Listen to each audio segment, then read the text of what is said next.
जंग के आसार बढ़ते जा रहे हैं। एक तरफ अमेरिका के युद्धपोत खाड़ी की तरफ बढ़ रहे हैं, दूसरी तरफ ईरान की सड़कों पर सत्ता के खिलाफ नारों की गूंज भी सुनाई दे रही है। और इन सब के बीच भारत ने अपने नागरिकों से ईरान छोड़ने की एडवाइजरी जारी कर दी है। जी हां, हालात इतने नाजुक हो चुके हैं कि embassy of India in Tehran ने ईरान में रह रहे भारतीयों को देश छोड़ने की सलाह दी है। अब सवाल यह है, क्या वाकई जंग का काउंटडाउन शुरू हो चुका है?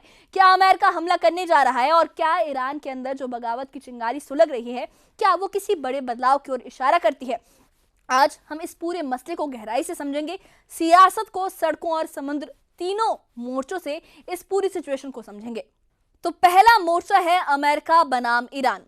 अमेरिका और ईरान के रिश्ते दशकों से तनावपूर्ण रह रहे हैं, लेकिन हाल ही में जो हालात हैं, जो बयान हैं, उन्होंने माहौल को और गर्मा दिया है। अमेरिकी राष्ट्रपति डोनाल्ड ट्रंप ने ये संकेत दिए हैं कि अगर ईरान ने अपनी परमाणु और मिसाइल गतिविधियां नहीं रोकी तो सैन्य विकल्प खुला है। उधर ईरान के सुप्रीम लीडर अयतुल्ला अली खामनी साफ कह रहे हैं कि ईरान दबाव में नहीं झुकेगा, यानी दोनों तरफ से सख्त लहजा दिख रहा है, दोनों तरफ ताकत का प्रदर्शन है और बीच में पूरी दुनिया की धड़कनें तेज हो गई हैं। खाड़ी में बढ़ती अमेरिकी मौजूदगी की अगर बात करें तो खबर यह है कि अमेरिका का एयरक्राफ्ट कैरियर स्ट्राइक ग्रुप खाड़ी के करीब पहुंच चुका है।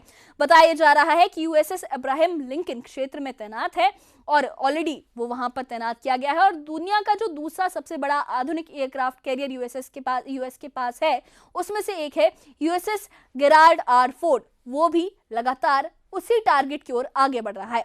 ये सिर्फ जहाज नहीं होते हैं, ये चलते फिरते एयरबेस माने जाते हैं। ये एयरबेस काफी डेडली माने जाते हैं।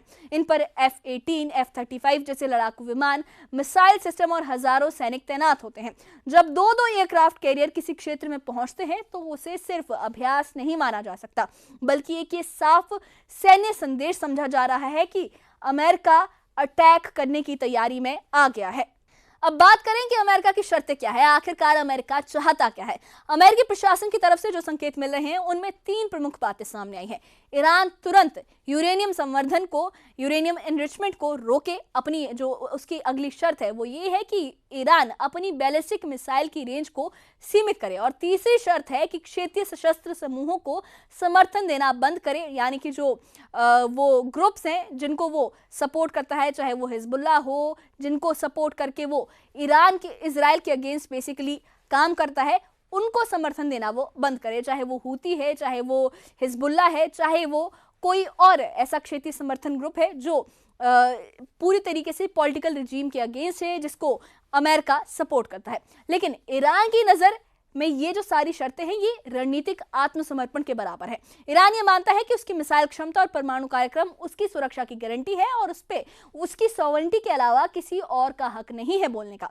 अगर वो इन्हें छोड़ दे तो उसका प्रतिरोध तंत्र कमजोर हो जाएगा, क्योंकि वो ऑलरेडी काफी दुश्मनों से घिरा हुआ है। ऑलरेडी उसका इजराइल के साथ एक कॉन्फ्लिक्ट लगातार चलता आ रहा है। अब इस पूरे मुद्दे में दूसरा मोर्चा है ईरान के अंदर उठता तूफान। जहां एक तरफ बाहर से दबाव है, जो अमेरिका की तरफ से दबाव लगातार बना हुआ है, वहीं अंदर से भी आवाजें उठ रही हैं। तो ईरान के दूसरे सबसे बड़े शहर मशहद में स्थित यूनिवर्सिटी और मशहद में हजारों छात्र सड़कों पर उतरे नजर आए हैं और नारे गूंज रहे थे कि आखिरी लड़ाई है, ये जो लड़ाई है ये आखिरी लड़ाई है और पहलवी लौटेंगे।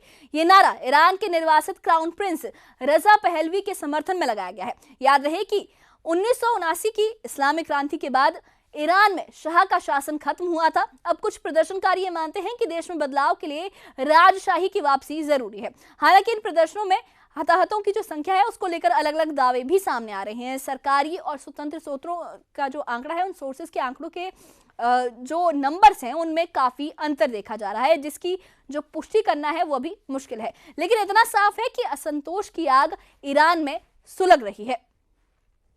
लेकिन इसके साथ ही ईरान में तस्वीर का दूसरा पहलू भी है। सिर्फ विरोध ही नहीं है, ईरान के कई विश्वविद्यालयों में छात्र अयतुल्ला अली खामनेई, यानी जो सुप्रीम लीडर अयतुल्ला अली खामनेई है ईरान के, उनके समर्थन में भी उतरे हैं।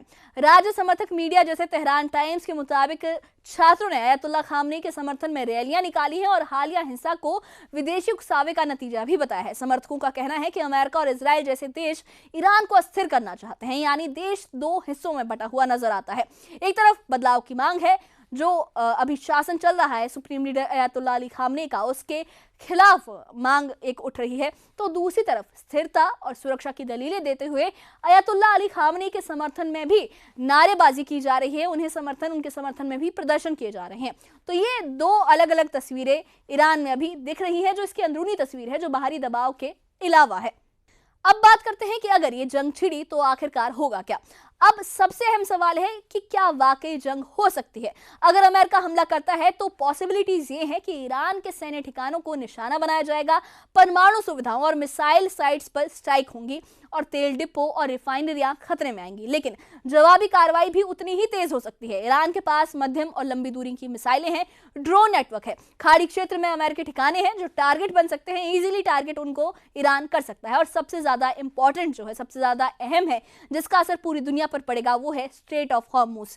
अगर यहां तनाव बढ़ता है तो दुनिया की तेल सप्लाई पर असर पड़ सकता है और तेल की कीमतें आसमान छू सकती हैं। अब बात करते हैं खामनेई के दांव की, आखिरकार उसमें जोखिम कितना है और रणनीति कितनी है। एक्सपर्ट्स का यह मानना है कि अली खामनेई सीमित युद्ध का जोखिम लेने को तैयार हो सकते हैं, लेकिन पूरे तरीके से आत्मसमर्पण नहीं करेंगे। उनके सामने दोहरी चुनौती है, एक तो है बाहर से जो अमेरिकी दबाव है और अंदर से जनता का असंतोष जो लगातार बढ़ता जा रहा है। अगर वो झुकते हैं तो सत्ता की पकड़ ढीली हो सकती है, अगर टकराते हैं तो जंग का खतरा है, जिसके लिए वो अभी इतने भी कैपेबल नहीं है। हालांकि वो रिटेलिएट कर सकते हैं, वो जवाबी कार्रवाई कर सकते हैं, लेकिन वो उस लेवल की नहीं हो सकती कि वो अमेरिका को हरा ही दे। ये शतरंज की वो बिसात है जहां हर चाल भारी पड़ सकती है। अब बात करते हैं कि आखिरकार इसमें भारत का हिस्सा क्या है, भारत को क्यों चिंता होगी इस पूरे मुद्दे में। ईरान में हजारों भारतीय काम करते हैं, छात्र हैं, व्यापारी हैं, पेशेवर लोग हैं। तनाव बढ़ने पर सबसे पहले खतरा आम नागरिकों को होता है, इसलिए भारतीय दूतावास ने एहतियातन एडवाइजरी जारी कर भी दी है। ये कदम इस बात का संकेत है कि हालात को गंभीरता से लिया जा रहा है और जंग की पॉसिबिलिटी को डिनाई नहीं किया जा सकता। अब अगर बात करें अमेरिका के लिए कि अगर अमेरिका के लिए इस जंग से, इस कॉन्फ्लिक्ट से क्या खतरा हो सकता है, तो अमेरिका के लिए, हालांकि वो सुपर पावर में कंसीडर किया जाता है, उसकी जो आर्मी कैपेबिलिटी है, उसके पास जो हथियार है वो काफ़ी ज़्यादा है, काफ़ी ज़्यादा कैपेबल है अमेरिका, स्टिल उसके लिए खतरा कम नहीं है। जंग कभी भी कागज पर बने प्लान के मुताबिक नहीं चलती। अगर हमला होता है और ईरान के सत्ता का जो ढांचा है वो हिलता है तो वहां पावर वैक्यूम बन सकता है। ऐसे हालात में कट्टरपंथी ताकतें उभर सकती हैं जो इस मौके का इंतजार कर रही हैं। पूरे पश्चिम एशिया में अस्थिरता फैल सकती है, यानी ये सिर्फ दो देशों की लड़ाई नहीं होगी, बल्कि पूरे क्षेत्र को, पूरे मिडिल ईस्ट को अपनी चपेट में ले सकती है। आखिरी सवाल ये है, क्या ये सिर्फ ताकत दिखाने की राजनीति है या सच में जंग का साया अब मिडिल ईस्ट पे मंडरा रहा है। एक तरफ एयरक्राफ्ट कैरियर है, दूसरी तरफ सड़कों पर नाराज जनता और तीसरी तरफ है कूटनीति के बंद दरवाजे। दुनिया सांस रोके इंतजार कर रही है कि क्या आखिरी लम्हे में बातचीत का रास्ता निकल पाएगा, क्या ये दोनों देश आपस में बातचीत का रास्ता निकाल लेंगे या फिर खाड़ी का समंदर इतिहास की एक और जंग का गवाह बनेगा। इस वक्त हालात बेहद नाजुक है। आप इस मसले को कैसे देखते हैं? क्या अमेरिका और ईरान टकराव से बच पाएंगे या ये टकराव अब होना तय है? हमें कमेंट बॉक्स में अपनी राय जरूर बताइए। आपको वीडियो पसंद आया हो तो वीडियो को लाइक करें, शेयर करें और ये जो पूरा कॉन्फ्लिक्ट है और इससे जुड़े अपडेट्स के लिए और ऐसी ही खबरों के लिए हमारे चैनल के साथ